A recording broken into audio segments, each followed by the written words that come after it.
തൊടിയൂർ സ്വദേശി അനിൽകുമാറിന് വീട് നിർമ്മിച്ചു നൽകുന്നു. പുലിയൂർ വഞ്ചി ജനകീയ ലൈബ്രറി ആൻഡ് ആർട്സ് ക്ലബ്ബാണ് വീട് നിർമ്മിക്കുന്നത്. ബിരുദ വിദ്യാർത്ഥിയായിരിക്കെ രോഗബാധിതനായ അനിലിനെ ചേർത്ത് നിർത്തുന്നതിന്റെ ഭാഗമായാണ് വീട് നിർമ്മിക്കുന്നത്. തൊടിയൂർ പുലിയൂർ വഞ്ചി തെക്ക് മുണ്ടപ്പള്ളി കിഴക്കതിൽ അനിൽകുമാറിനായാണ് സ്വപ്ന വീട് നിർമ്മിക്കുന്നത്. ഇടക്കുളങ്ങര പുലിയൂർ വഞ്ചി ജനകീയ ലൈബ്രറി ആൻഡ് ആർട്സ് ക്ലബിന്റെ നേതൃത്വത്തിലാണ് വീട് നിർമ്മിക്കുന്നത്. വീടിന്റെ ശിലാസ്ഥാപന കർമ്മം ലൈബ്രറി പ്രസിഡന്റ് എസ് സുനിൽകുമാർ നിർവഹിച്ചു. ബ്ലോക്ക് പഞ്ചായത്ത് അംഗങ്ങളായ T Rajeev, Sudheer Karikkal, panchayat president Binu Vijayakumar, library secretary S K Anil, N Ambili, V Satheesh Kumar, K Shamsuddin തുടങ്ങിയവർ പങ്കെടുത്തു.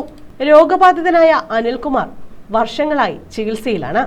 കഴിഞ്ഞ കാലങ്ങളിലെല്ലാം തന്നെ ഒരുപാട് സാമൂഹിക പ്രവർത്തനങ്ങളും ക്ഷേമ പ്രവർത്തനങ്ങളും ഈ ഗ്രന്ഥശാല നടത്തിയിട്ടുണ്ട്. അതിൻ്റെ ഭാഗമായിട്ട് ഞങ്ങൾ ഒരു 2-3 വർഷം മുമ്പ് ഞങ്ങളുടെ പ്രദേശത്തുള്ള ഒരു സുഹൃത്ത് ഞങ്ങളുടെ ഗ്രന്ഥശാലയിലെ അംഗം കൂടിയാണ്. SLCക്ക് സ്കൂളിലെ ഏറ്റവും ടോപ്പ് മാർക്കുകളിൽ ഒന്നായിരുന്നു. പ്രീ ഡിഗ്രി സമയത്ത് നല്ല മാർക്കോടുകൂടി പാസ്സായി. ശേഷം ഡിഗ്രിക്ക് പഠിച്ചുകൊണ്ട് ശാസ്താംകോട്ട കോളേജിൽ പഠിച്ചുകൊണ്ടിരിക്കുന്ന സമയത്ത് ചെറിയ ഒരു ആക്സിഡൻറ്റ് പറ്റി. ആ ആക്സിഡൻറ്റോടുകൂടി അദ്ദേഹത്തിന് ഒരു മാനസിക പ്രശ്നങ്ങൾ ഉടലെടുക്കുകയും അത് ഇച്ചിരി രൂക്ഷമാവുകയും ചെയ്തു. അന്ന് അദ്ദേഹത്തിൻ്റെ കൂടെ പഠിച്ചിരുന്ന വിദ്യാർത്ഥികളും ഞങ്ങളുടെ ലൈബ്രറിയും കൂടി ചേർന്നുകൊണ്ട് ഏകദേശം ഒരു 3 ലക്ഷം രൂപയോളം ചിലവാക്കി അദ്ദേഹത്തിന് വേണ്ട വൈദ്യസഹായം നൽകുകയും ഒരു 80% മാറ്റം വരികയും ഇപ്പോൾ ആ ചെറുപ്പക്കാരൻ ഒരു ചെറിയ കടയിൽ ചെറിയൊരു ജോലി ചെയ്യുകയും ചെയ്യുന്നുണ്ട്.